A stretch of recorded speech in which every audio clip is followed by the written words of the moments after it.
Selamat pagi Bapak. Pagi Bu. Iya. Jadi kali ini saya ada kegiatan wawancara ya Pak ya, dengan kepala sekolah. Kemudian saya wawancara Bapak ini karena apa ya, saya berpikirnya kayak dari Pak Mai, Bu Diana dan rekan-rekan itu seperti Bapak ini sudah punya banyak sekali pengalaman gitu Pak. Dan saya ingin belajar dengan Bapak terkait dengan pengalaman Bapak selama ini menjadi seorang pemimpin. Dan yang saya tahu Bapak ini jam terbangnya untuk menjadi seorang pemimpin sudah luar biasa sekali Pak. Sudah lama Pak ya? Iya, gitu. Baik Pak, jadi ini ada pertanyaan yang pertama, yaitu selama ini Bapak menjadi seorang pemimpin, bagaimana Bapak ini dapat mengidentifikasi kasus-kasus yang merupakan dilema etika atau bujukan moral seperti itu. Baik, pertama kita mencermati kasusnya.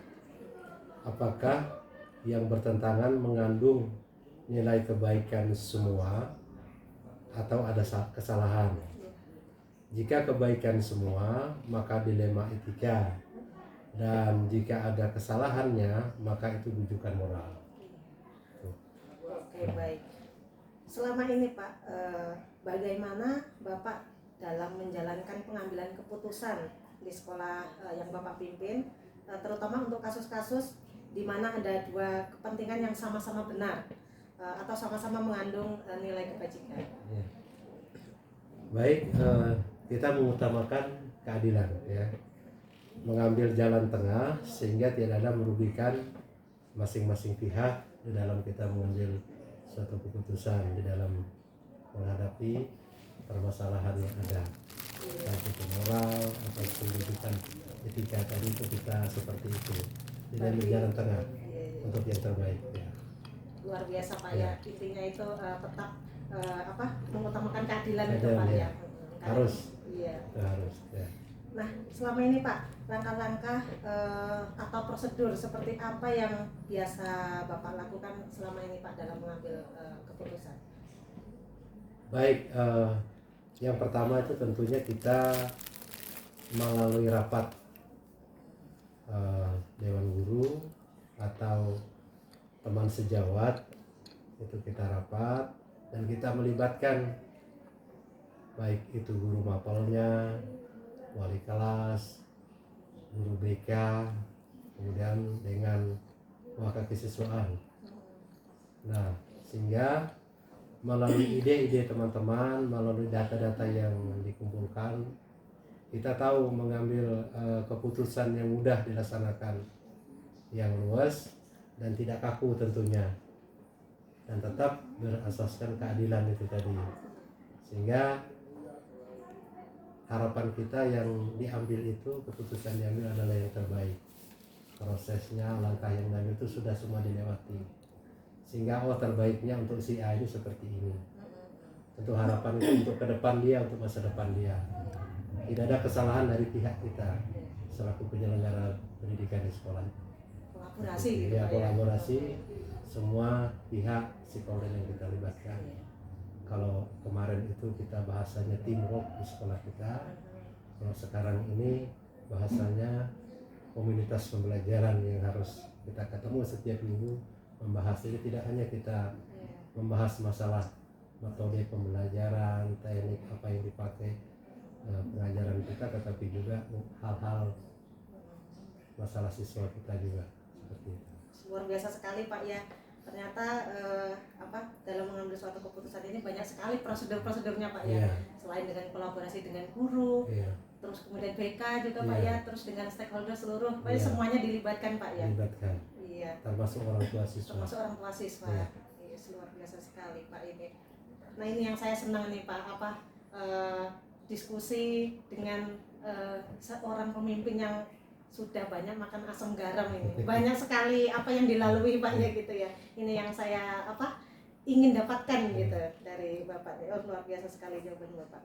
Oke, lanjutannya Pak ini. Hal-hal apa saja yang selama ini Bapak anggap efektif dalam mengambil keputusan-keputusan dalam dilema etika itu? Yang paling efektif itu apa menurut Bapak? Tentu kita mengambil itu berdasarkan prosedur atau aturan yang terbaik yang sudah kita sepakati tentunya.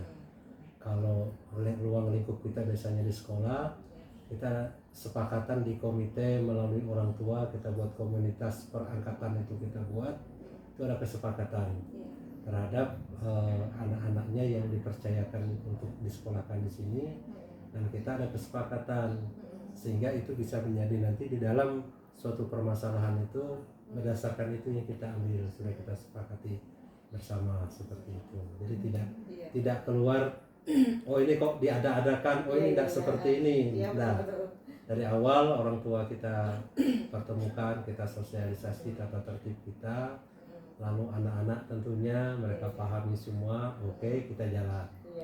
Nah, sehingga nanti di perjalanan ketika ada kendala, kita kembali lagi dengan kesepakatan kita, supaya bisa harapannya bisa diterima. Jadi mereka di rumah melaksanakan hal-hal yang sama, lebih-lebih kita di sekolah yang menjalani langsung seperti itu.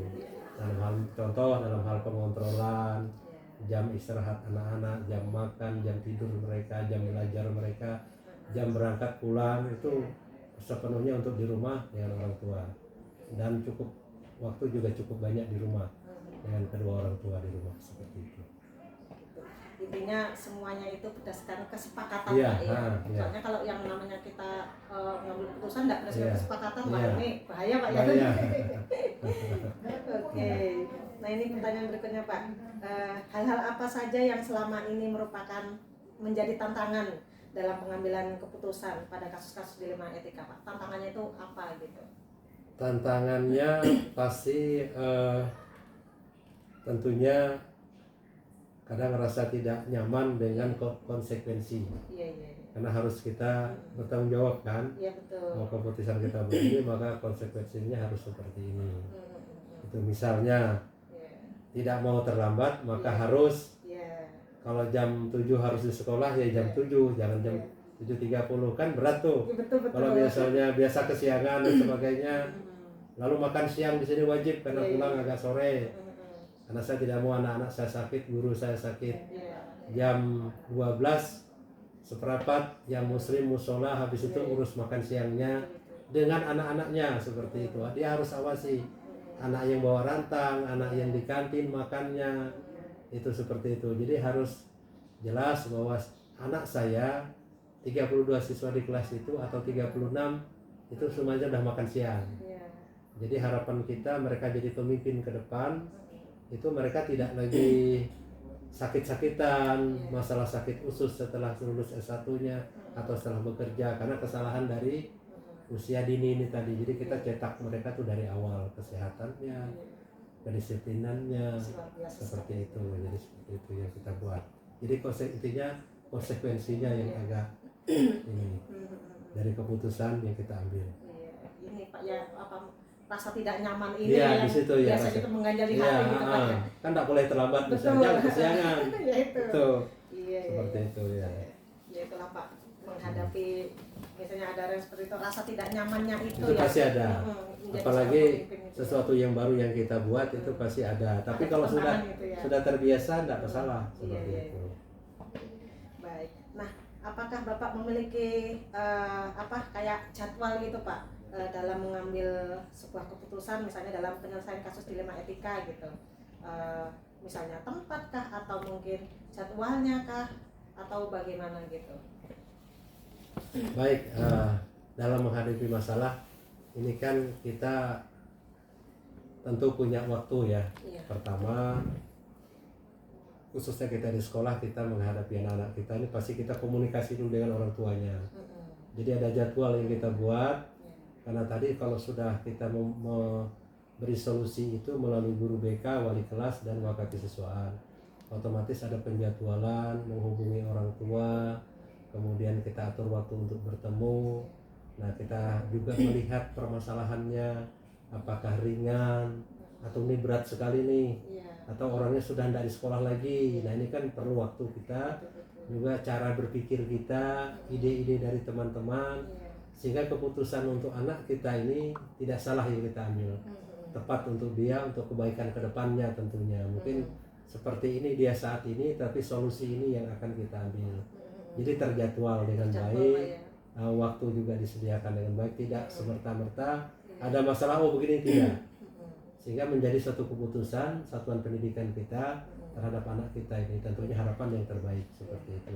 Ada waktu untuk berpikir, ada waktu untuk berkolaborasi, bila bahasa sekarang gitu, teman-teman teamwork tadi bekerja dulu, melihat dulu latar belakang permasalahannya apa, seperti apa, solusinya nanti yang terbaik untuk latar belakang keluarganya kita lihat seperti apa, sehingga kita harapan kita tuh memberi solusi yang terbaik, memberi jalan keluar yang terbaik untuk kedepannya di dalam pengambil keputusan. Ruangannya juga disediakan gitu Pak ya? Ruangan kita punya untuk konsultasi, yang nyaman gitu Pak ya? Yang aman, yang tidak diganggu orang. Kita punya ruangan sendiri untuk ruangan khusus gitu Pak ya? Khusus, jadi dia kalau dia tidak orang lain dengar atau apa, ataupun anak juga kita kasih kesempatan berpikir dulu mau kapan mau ketemu, tidak langsung kita panggil dah. Bahkan kita biasanya kalau terlalu berat kita dirumahkan dulu. Gitu ya Pak. Biar istirahat dulu dengan bapak mamanya seperti itu. Apalagi kalau kadang yang ada siswa yang dihubungi susah gitu Pak ya. Nah, kita dengan orang tua kita langsung ke rumah karena kita melakukan kunjungan oleh kelas supaya melihat langsung keadaan situasi di rumahnya, keluarganya seperti apa. Itu jadi waktu itu dibuat terjadwal ya. Ada jadwalnya, ruangannya kita siapkan, tempatnya nyaman, waktunya juga gitu Pak ya. Iya, luar biasa sekali Pak. Nah, ini ada enggak Pak seseorang atau faktor apa yang selama ini mempermudah dan membantu Bapak dalam mengambil keputusan dalam dilema IDK? Mungkin ada orang yang membantu Bapak dalam memutuskan sesuatu, atau mungkin faktor-faktor apa yang bisa mempermudah Bapak dalam mengambil keputusan itu? Tentu ada ya, yaitu yang pertama tentu guru-guru teman sejawat kerja kita, dari itu tadi guru mapelnya, kemudian wali kelas, guru BK, kemudian yang terakhir itu wali wakakisiswaan tentunya. Jadi kami berkolaborasi, kami lihat karena kita membina dari awal ini kita sudah ada formulir yang harus mereka isi, dan kita sosialisasi, kita ketemu langsung dengan orang tuanya, kita mau tahu persis keadaan anaknya, kalaupun ada masalah, contoh punya penyakit tertentu, sehingga kami guru tuh harus memahami anak, tidak hanya memahami dunia anak, tapi kami harus memahami nih anak itu pribadinya, personalnya, apakah dia punya penyakit tertentu, pernah seperti apa, sehingga kami melayani itu tidak salah, kami mengajari mereka tidak salah. Contoh misalnya dia jatuh habis operasi, dia habis kecelakaan, otomatis banyak kegiatan yang tidak boleh kita ikutkan. Ini contoh kecil. Nah, sehingga dia ada olahraga dan sebagainya, dia istirahat, tidak boleh diikutkan, tapi dia tetap ada di situ. Nah, seperti itu. Jadi kita perlu berkolaborasi, ide-ide tentunya. Selain itu kita komunikasi dengan pengawas, atasan kita. Kalau sekarang ada kepala cabang dinas wilayah 4, kemudian kita juga punya komite ya, juga komunitas orang tua juga ada perangkatan kita buat. Jadi kita cari ide, cari solusi yang terbaik di dalam mengambil keputusan itu. Jadi tidak hanya kita punya sendiri pendapat, mungkin teman yang lain punya pengalaman yang lebih. Itu namanya proses pembelajaran. Dari kasus, dari permasalahan yang ada juga dalam mengambil keputusan, kita jadi belajar juga gitu. Mungkin belum pernah dapat kasus seperti itu, masalah seperti itu, kita dapat. Nah, kita dapat lagi solusi. Nah, untuk kedepannya ketika mendapat hal yang sama atau masalah yang sama, maka kita tahu solusi yang terbaik tentunya. Luar biasa sekali Pak ya, kolaborasinya ini kita bisa dapat ilmu, dari sini kita bisa ambil gitu Pak. Jadi tambahan ilmu juga buat kita. Betul. Nah, karena di sekolah kita tetap berprinsip long life education itu, belajar seumur hidup. Ya, jadi dari masalah juga kita belajar, dari situasi juga kita belajar, mendewasakan kita seperti itu. Oke. Ini saya tertarik sekali Pak ya, ini tadi dari jawaban Bapak itu tadi, seperti kolaborasi dengan dinas cabang, dari komite dan lain sebagainya. Itu luar biasa sekali Pak, ini pembelajaran untuk saya ini yang masih baru belajar lah bahasanya seperti itu Pak. Nah, ini pertanyaan terakhir Pak, dari semua yang telah Bapak sampaikan, nah ini ada pembelajaran apa yang bisa Bapak ambil dari pengalaman selama ini menjadi seorang pemimpin dalam mengambil keputusan dilema etika ini, Pak? Apa ya? Itu tadi pembelajaran yang bisa saya ambil atau kita ambil, bahwa pemimpin dalam setiap keputusan itu kita harus bertanggung jawab, ya, apalagi dalam keputusan yang kita ambil. Jadi harapannya tadi itu kita tidak salah karena kita bertanggung jawab, dan juga kita berharap yang diputuskan adalah yang terbaik untuk kedepannya, tentu juga untuk anak didik kita tadi, untuk dia kedepannya, masa depannya akan seperti itu. Jadi kita tidak salah karena kita bertanggung jawab itu untuk keputusan yang kita ambil.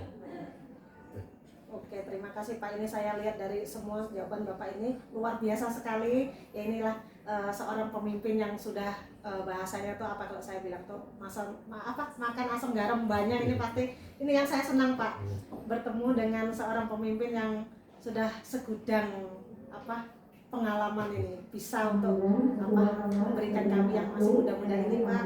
Terima kasih hari ini Bapak sudah meluangkan waktu, menyempatkan, kemudian ini pertama kalinya saya ibaratnya bertemu dengan Bapak. Terima kasih Pak, selamat Sama-sama. pagi. Selamat pagi. Ibu Luspia. Iya, selamat pagi Bu. Ini lama saya Bu, tidak pernah ketemu Ibu kan, terakhir kan kemana pas kegiatan kelima itu. Iya.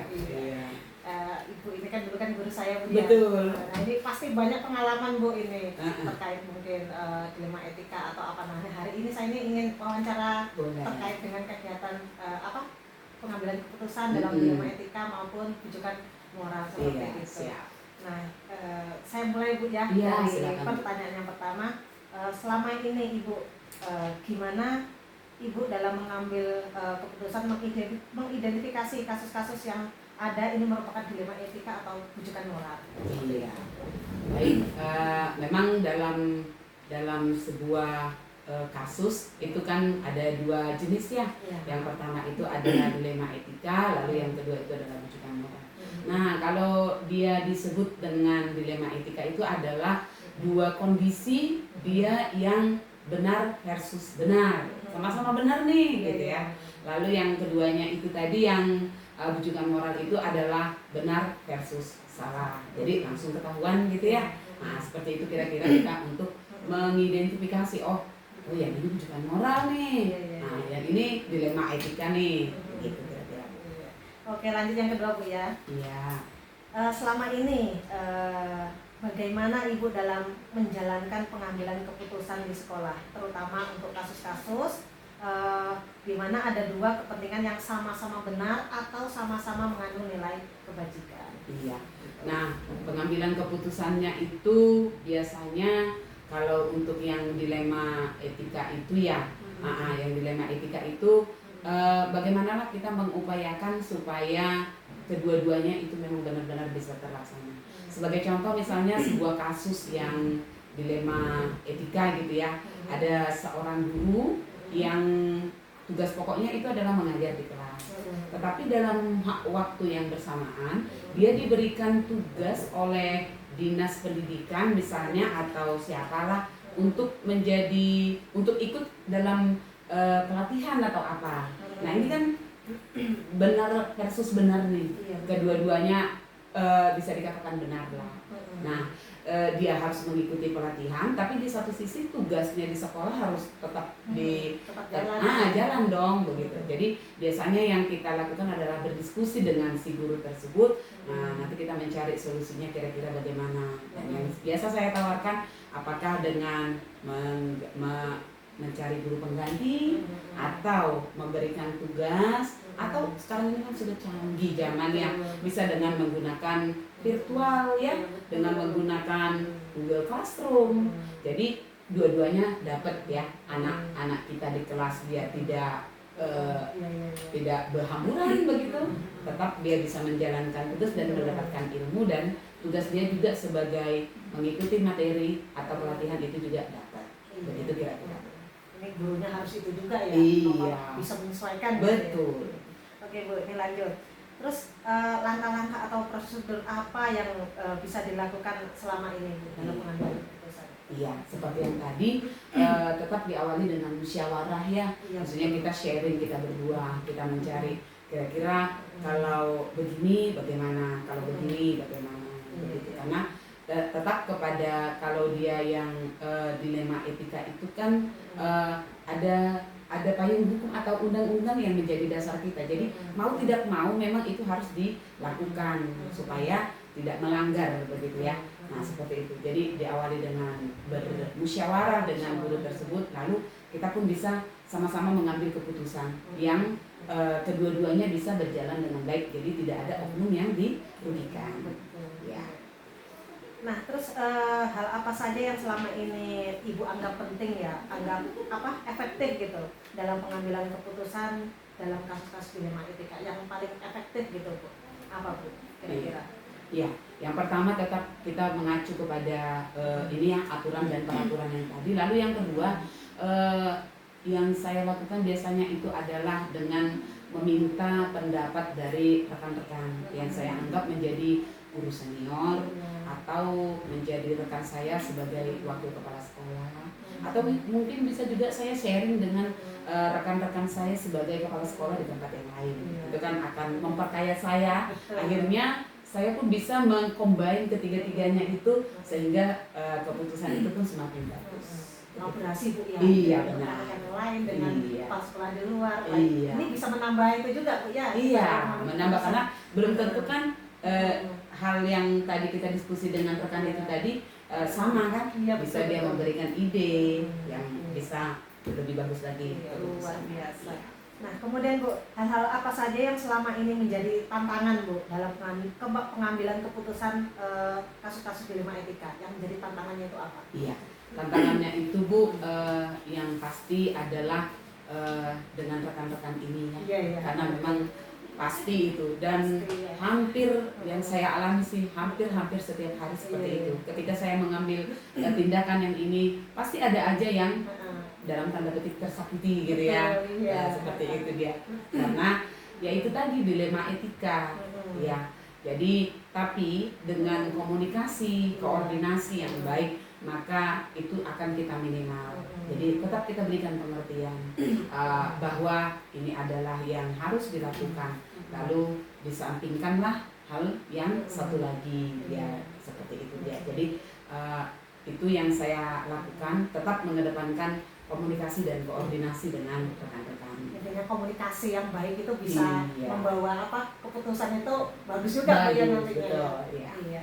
Kemudian Bu, apakah ketika dalam penyelesaian kasus dilema etika Ibu ada menjadwalkan terus memberikan tempat, ruangan atau mungkin prosedur atau mungkin seperti apa dalam pengambilan keputusan dilema etika Bu? Apakah Ibu nanti di ruangan ini ada itu? Ya, biasanya saya melihat dulu tentang masalah tersebut. Ya, kalau dia memang urgent sekali, maka akan segera diselesaikan. Dan dalam penyelesaiannya juga saya ya kalau ditanya tentang ruang, saya tetap valid pasti dengan mencari ruangan. Intinya di ruangan saya dulu kita bicara dulu gitu ya. Iya, baik-baik seperti itu. Jadi tidak di tempat umum begitu. Nah, itu dia. Lalu kalau ibaratnya kasus tersebut tidak terlalu penting untuk saat ini, maka bisa kita tunda dulu ya. Dijadwalkan nanti. Nanti kita akan lihat dulu perkembangannya bagaimana begitu. Baru di situ dia. Jadi tidak ada sih ibaratnya jadwal tertentu apakah setiap awal bulan atau bagaimana. Jadi tergantung kepada masalah atau kasusnya seperti itu. Tapi kalau bisa memang langsung diselesaikan supaya langsung nggak berani kemana-mana. Apalagi kita berlarut-larut Bu ya. Iya. Kasusnya argen. Kalau berlarut-larut ini bahaya ini nanti bisa kemana-mana. Oke, terima kasih Bu. Ini jawabannya luar biasa sekali ya. Saya ini senangnya gini, dapat pengalaman gitu loh dari yang senior itu. Apalagi saya yang baru bahasanya tuh belum lama mengajar gitu Bu, masih muda itu kan luar biasa sekali. Nah kemudian Bu, adakah orang kemudian sama faktor-faktor apa saja yang selama ini mempermudah Ibu dalam pengambilan keputusan di dalam dilema etika? Apakah ada seseorang yang Ibu percaya gitu, kemudian sama faktor apa dari mana gitu? Iya. Jadi dalam pengambilan keputusan itu yang pasti kita melibatkan orang-orangnya ya. Jadi kita akan lihat, oh ini kalau seandainya masalah tentang kesiswaan, maka kita akan libatkan dia wakil kesiswaan dan guru BK begitu. Kalau ibaratnya dia tentang tentang pembelajaran atau kurikulum, kita akan membawa wakil kurikulum seperti itu sih. Tapi di samping itu ada tetap saya anggap menjadi rekan saya yang bisa membantu saya dalam pengambilan keputusan, apakah itu seperti guru senior, apakah mungkin sebagai dia juga sudah menjadi guru penggerak, yang ada mungkin pengalamannya iya, dan kita sudah satu server begitu ya, satu sudah server enak seperti itu dia. Itu sih yang membantu saya. Iya. Nah ini yang terakhir nih Bu, Iya. ini kan dari semua yang Ibu sharingkan ke saya, ini menjadi pembelajaran bagi saya, terutama saya ini ibaratnya masih apa bahasanya tuh, masih baru belajar lah gitu, menjadi seorang pemimpin, baik pemimpin pembelajaran atau mungkin di sekolah. Nah ini dari semua yang telah Ibu sampaikan, pembelajaran apa yang bisa Ibu ambil atau mungkin pengalaman dari Ibu dalam keputusan dilema etika? Pastikan ini ada gitu, mungkin bisa share ke saya begitu. Iya. Jadi dalam pengambilan keputusan itu tadi sudah saya sampaikan bahwa tidak akan pernah bisa memuaskan semua orang. Itu tidak akan pernah, karena pasti berbeda-beda kita ya. Jadi tapi kita harus mengambil tindakan, kita harus mengambil keputusan begitu. Jadi disitulah dibutuhkan keberanian dari seorang pemimpin. Jadi kita harus mengambil keputusan, dan satu lagi kita harus siapkan diri kita untuk menghadapi konsekuensi dari sebuah pilihan itu. Karena tadi itu kan ketika mengambil keputusan kita ada pasti dua opsi ya, yang satu A, yang satu A, B begitu ya. Jadi kalau kita ambil A, yang B pasti akan bagaimana. Kita ambil B, yang ini. Jadi itulah tadi enaknya, karena satu dasarnya itu tadi adalah kita tetap berpandangan kepada peraturan yang tadi, maka kita harus siap mengambil sebuah keputusan dan harus siap juga dengan konsekuensinya tadi. Pengalaman saya, walaupun itu tidak bisa memuaskan semua orang, tapi keputusan harus diambil. Nanti seiring berjalannya waktu itu juga akan bisa diterima. Ya, jadi intinya kita harus berani untuk mengambil keputusan, karena itu adalah hal yang wajib bagi seorang pemimpin. Itu kira-kira. Luar biasa Ibu. Ya. Terima kasih Ibu ya, hari ini Sama-sama, sudah Bu. memberikan waktu, meluangkan. Ini saya rasa ini tidak mudah Bu ya, Iya. dalam menjadi seorang pemimpin, memutuskan sesuatu, mengambil Iya. keputusan. Nah ini saya mengapresiasi Ibu, Iya. sangat luar biasa sekali, dan saya banyak belajar dari Iya. Ibu ini. Terima Ya, kasih Bu ya. Sama-sama. Ya.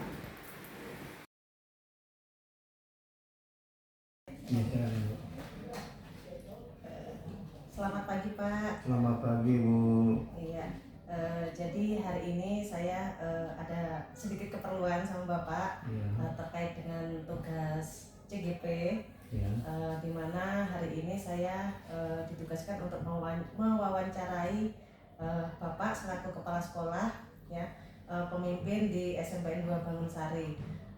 Kemudian di sini ada beberapa yang ingin saya tanyakan. Dan mungkin sharing Pak gitu, karena Bapak ini kan ibaratnya seorang pemimpin, figur pemimpin yang sudah lama menjabat ya Pak ya, dari beberapa sekolah, dari mana Pak ya, dari Muara Asa ke Kelumpang. Iya, sampai bahasanya itu sudah banyak makan asam garam gitu. Nah, jadi di sini saya ingin mendapatkan sharing dari Bapak, terlebih saya ini sebagai guru yang masih belajar bahasanya begitu Pak. Pertanyaan yang pertama ini langsung saja Pak ya. Jadi selama ini bagaimana Bapak dalam mengidentifikasi kasus-kasus dilema etika atau rujukan moral Pak? Ya, saya melakukan mengidentifikasi. Yang pertama kita lihat berat atau ringan kan. Yang kita lakukan itu adalah menganalisis dulu faktor-faktor daripada penyebab. Nah, kalau sudah kita lakukan pengevaluasian, kita lihat lagi bagaimana kedua belah pihak, mungkin A dan B ini. Kita lihat dulu ya, mengidentifikasi lagi argumentasi mereka. Dengan adanya argumentasi mereka ini, ya kita lakukan lagi pengevaluasian dilema etika mereka atau merujuk daripada moral. Nah, ini yang kita harus persiapkan. Ini juga kita harus selesai dengan waktu yang namanya di sekolah kan jangkanya begitu. Ini waktu yang pendek yang kita selesai. Tapi alhamdulillah selama ini di tempat kita belum ada yang namanya kasus-kasus yang begitu berat untuk sekolah kita selama ini. Masih bisa kita selesaikan tangannya. Tidak harus sampai dengan kepala sekolah, masih kita koridornya dengan wali kelas yang ada merujuk daripada juga kita di sini juga ada tim daripada untuk kita membuat tim di sekolah ini untuk penyelesaian kasus-kasus begitu berat. Kalau yang tidak berat yang masih dalam hal masih ditangani oleh dari wali kelas itu. Oke, baik Pak, luar biasa sekali Pak ya. Kemudian yang kedua Pak, selama ini bagaimana Bapak dalam mengambil keputusan di sekolah itu Pak, terutama kasus-kasus yang ada dua kepentingan yang sama-sama benar atau sama-sama mengandung nilai kebajikan Pak? Nah, untuk mengambil ini kita katakan tadi kita mengevaluasi dulu argumentasi mereka, merujuk di situ. Yang hal ini kita melibatkan rekan-rekan kita di sekolah ini, ada namanya guru BK untuk harus menyelesaikan dulu mereka mengambil dulu info bagaimana hal-hal ini bisa jangan begitu memanjang itu. Kalau memang belum bisa diselesaikan, ya mungkin kita merujuk kepada tim untuk menyelesaikan permasalahan ini. Itu salah satu hal yang kita akan lakukan. Iya. Baik. Terus Pak, untuk langkah-langkahnya itu seperti apa Pak? Misalnya ada prosedur seperti apa yang bisa Bapak lakukan selama ini? Ya, kita untuk langkah-langkah yang kita lakukan, pertama kita harus melihat dulu kejadian-kejadiannya, informasi-informasi dari baik itu sisi di dalam sekolah ini sendiri, baik itu mungkin aja permasalahan-permasalahan baik itu guru maupun juga kita harus melihat dulu persoalan-persoalan itu. Faktanya dulu yang harus kita lakukan. Tidak harus kita memonis, kita harus mempelajari dulu bagaimana langkah apa yang harus kita lakukan. Nah, kita harus mencari sumber-sumber dulu permasalahannya. Nah, sehingga ada permasalahan kita mencari untuk solusi. Langkah-langkah ini menjadikan suatu penyelesaian daripada permasalahan daripada yang terjadi di sekolah kita. Alhamdulillah selama ini belum ada sampai di situ, baik pun guru yang mana pun siswa ini permasalahan bukan hanya siswa aja atau maupun guru, tapi semua ini yang harus kita, yang ada warga sekolah yang ada kita ini itu, baik pun yang mungkin ada dari warga sekolah, mungkin anak-anak kita yang mungkin ada yang di luar, yang tidak bolos segala. Nah, ini kita harus mencari juga sumber informasi dan kerjasama dengan lingkungan yang ada. Itu adalah langkah-langkah kita. Kita namanya orang tua. Ya, lebih sekarang ini dengan IT ini kita memudahkan untuk memantau semua kegiatan, baik pun kegiatan dalam proses baik mengajar. Nah, kita juga harus ada kerjasama dengan murid misalnya ada guru yang mengajarnya seperti ini ya harus itu semua dilema juga di dalam sekolah kita. Ini itu ya, luar biasa sekali Pak. Nah, ini yang selanjutnya Pak, hal-hal apa saja yang selama ini dianggap efektif dalam mengambil keputusan dalam kasus dilema etika Pak? Nah, yang efektif itu pertama itu adalah kerjasama antara guru, artinya dengan kepala sekolah, orang tua, masyarakat kita, lingkungan ini yang mendukung, yang mendukung daripada untuk hal-hal untuk dilema sekolah ini. Artinya kolaborasi Pak, ya, antar seluruh warga sekolah gitu Pak. Iya, luar biasa sekali.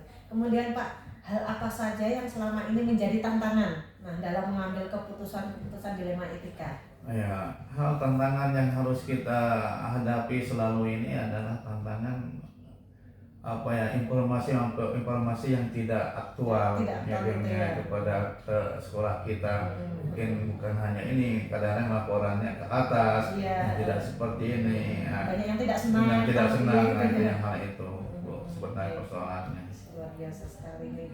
Berat sekali Pak ya. Ternyata menjadi seorang pemimpin ini. Memang kita harus sabar menghadapi. Iya, betul.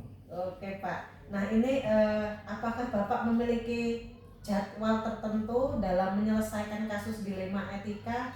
Mungkin ada ruangan tempat khusus untuk menyelesaikan kasus seperti itu, atau prosedurnya seperti apa gitu, mungkin bisa Bapak? Iya, untuk jadwal kita tidak memiliki jadwal, tetapi kasus itu jangan sampai lambat kita selesaikan. Jangan larut. Artinya waktunya memang ketika kejadian kita selesaikan pada saat itu sendiri. Secepat Pak ya. Cepat kita. Tanggap gitu Pak ya. Ya, kita buat ruangan, ya kita tetap ruangan yang ada di baik itu pas sekolah maupun di ruang BK yang kita sediakan itu.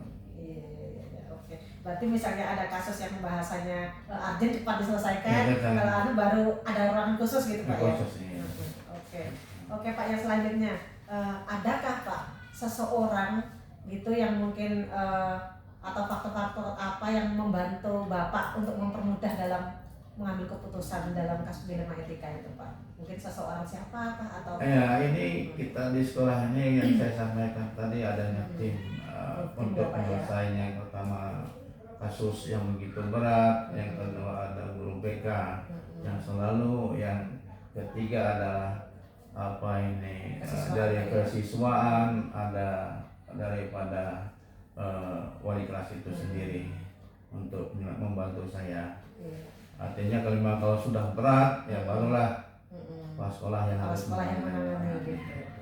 Ini yang meringankan saya selama ini. Alhamdulillah rujukan ini belum sampai dengan saya semua, tapi dilaksanakan oleh teman-teman. Ini berkat kerjasama juga Pak ya, kerjasama kolaborasi antara tim ini tadi Pak ya, guru BK, wali kelas, kemudian juga kesiswaan gitu Pak ya. Ya, itulah yang kita berikan satu kepercayaan kepada mereka, kepada guru, karena kepercayaan ini yang harus kita berikan kepada mereka untuk menyelesaikan.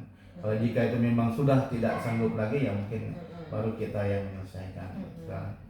Kecuali mungkin ada ranah hukum, baru kita ke tangan dari para kepolisian. Kita juga kerjasama dengan kepolisian. Luar biasa sekali Pak. Ini yang saya senang Pak, kalau sharing dengan kepala sekolah yang sudah banyak makan asam garam itu pasti kami itu bisa belajar gitu Pak. Saya juga belajar sama pengalaman hidup ini harus ada kolaborasi, artinya kerjasama dengan baik itu stakeholder kita di sekolah maupun dengan rekan-rekan kelas lain. Nah ini Pak, pertanyaan terakhir nih Pak, dari semua yang Bapak sampaikan, kira-kira pembelajaran apa yang bisa Bapak petik dalam mengambil keputusan dilema etika ini Pak? Ya, yang saya petik itu dalam hal kita jangan mengambil satu keputusan sepihak. Kita lihat dulu apa argumentasi mereka. Misalkan satu contoh, ada kasus anak yang selalu menyebut nama anak, nama orang tua, ya kan? Yang satu juga menyebut ini kan pepti permasalahan mereka ini kan itu. Nah, apakah kita harus memarahinya? Tapi kita berikan satu hal bahwa ini adalah melanggar aturan daripada sekolah. Nah, kita berikan bimbingan kepada mereka sehingga kedepannya merujuknya tidak ada lagi kejadian-kejadian seperti ini. Ini itu yang artinya kita godok dulu gitu Pak ya. Jangan asal memvonis gitu Pak ya. Memvonis yang ini kita malah. Masalahnya kalau langsung vonis, wah bahaya juga Pak ya.